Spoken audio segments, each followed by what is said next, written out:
Penerapan lain sekarang untuk komputasi evolusioner ini bisa digunakan untuk machine learning dan klasifikasi ya. Dia dipakai untuk membantu memilih fitur terbaik.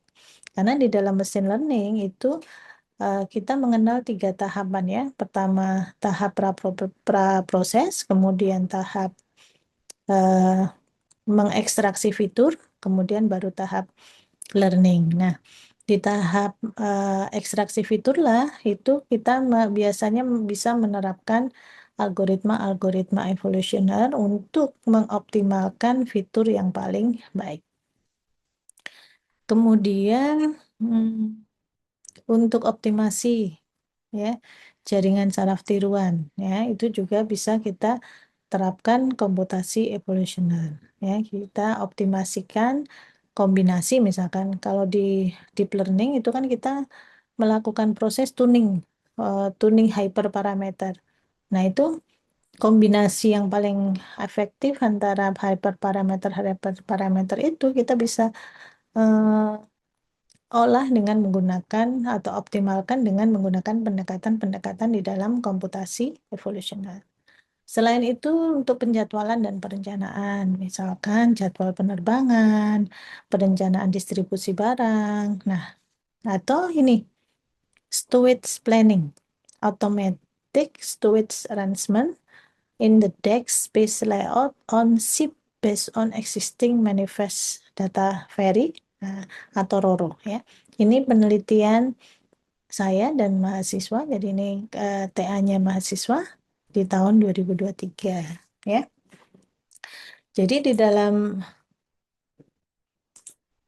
penelitian ini, fokus penelitiannya adalah mengoptimalkan pengaturan muatan di kapal feri. Kalian kan tahu ya, kapal feri itu yang misalkan contohnya yang ada Gilimanuk ke Tapang gitu ya. Itu kan dia harus memuat sejumlah kendaraan. Nah, sejumlah kendaraan itu pengaturannya seperti apa? Itu bisa yang paling optimum bagaimana selain ukuran dimensi dari kendaraan itu juga dibatasi dengan beban yang diperbolehkan batas beban dari setiap tipe kapal ferinya. Di sini di penelitian ini ya menerapkan metode PSO ya, Particle Swarm Optimization.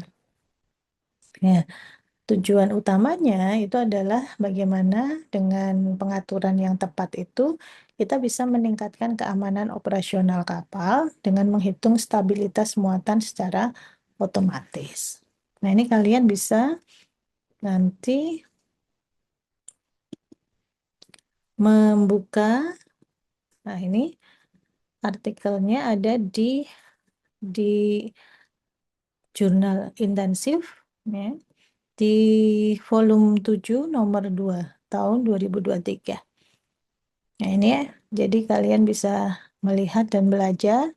Ini bisa jadi kalian jadikan referensi untuk mencari model-model baru. Misalkan kalian ingin membuat yang seperti ini, misalkan ini kelemahannya masih apa. Ya, itu kalian bisa pelajari dari sini ya.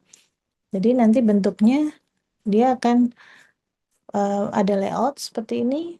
Nah, ini ada simulasi kendaraan yang masuk dan di sini ada perhitungannya. Perhitungan yang paling optimum itu berapa, sehingga nanti akan didapatkan hasilnya yang paling optimum.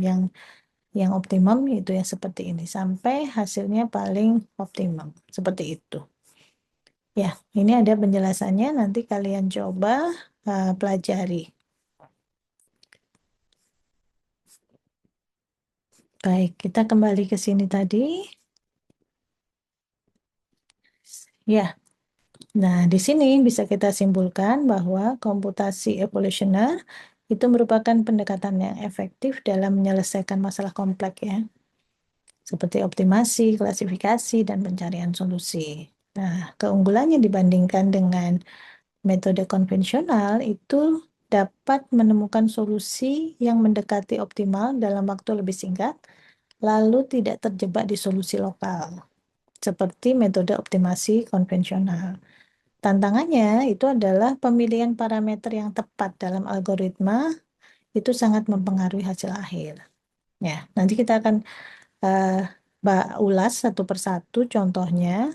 Sama seperti di penelitian ini, di sini ada eh, variabel yang nanti akan mempengaruhi. Contohnya variabel ini ada variabel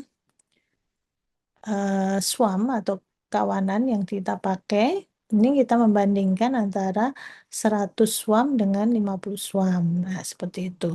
Nah, jadi di sini akan terlihat mana yang paling optimum. Nah, pemilihan ini yang memang menjadi permasalahan utama di dalam metode komputasi evolusioner.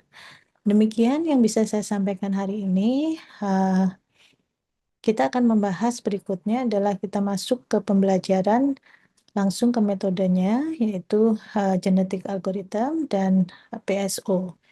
Sampai ketemu di pertemuan berikutnya. Assalamualaikum warahmatullahi wabarakatuh.